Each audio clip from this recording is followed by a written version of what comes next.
કપરાડા તાલુકાના ગામમાંથી રાતના સમયે એક સગીરા પોતાના ઘરેથી ગુમ થયેલી.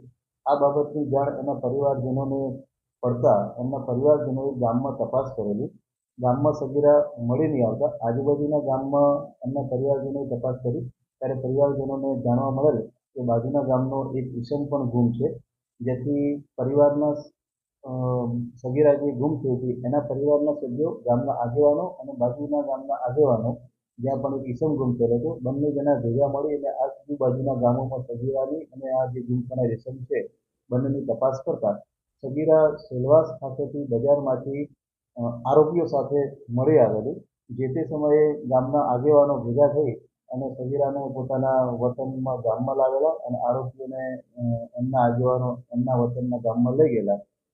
સગીરાને ઘરે લાવી અને એના પરિવારજનોએ પૂછપરછ કરતા જાણવા મળેલ કે જે બે આરોપી હતા એ પૈકીના એક આરોપીએ સગીરા સાથે લગ્ન કરવાની લાલચ આપી અને સગીરાને લઈ ગયેલો અને સગીરા સાથે દુષ્કર્મ કરેલો.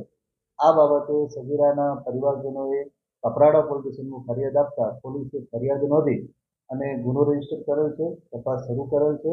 આ ગુનામાં સંડોવાયેલ બંને આરોપીને પોલીસે ધરપકડ કરેલી છે. જે બે આરોપી સંડોવાયેલ છે એ પૈકીના એક આરોપીએ સગીરાને લગ્નની લાલચ આપી લઈ ગયેલો અને એની સાથે દુષ્કર્મ કરેલું, અને જે બીજો આરોપી છે એ આરોપી સગીરાના ગામનો જ છે.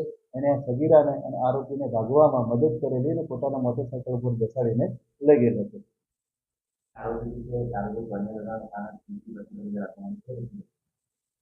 જે બે આરોપી પકડ્યા છે એમાંથી જે મુખ્ય આરોપી છે જે પરણિત છે, તેમ છતાં એણે સગીરાને બીજી પત્ની તરીકે રાખીશ એવી લાલચ આપેલી અને લલચાવી ફોસલાવીને લઈ ગયેલો અને સગીરા સાથે અલગ અલગ જગ્યાએ દુષ્કર્મ કરેલું.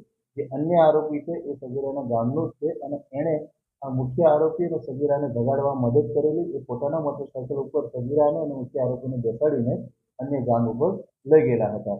બંને આરોપીની ધરપકડ થયેલ છે, બંને આરોપીના રિમાન્ડ લેવેલ છે અને બંને આરોપીની તપાસ ચાલુ છે.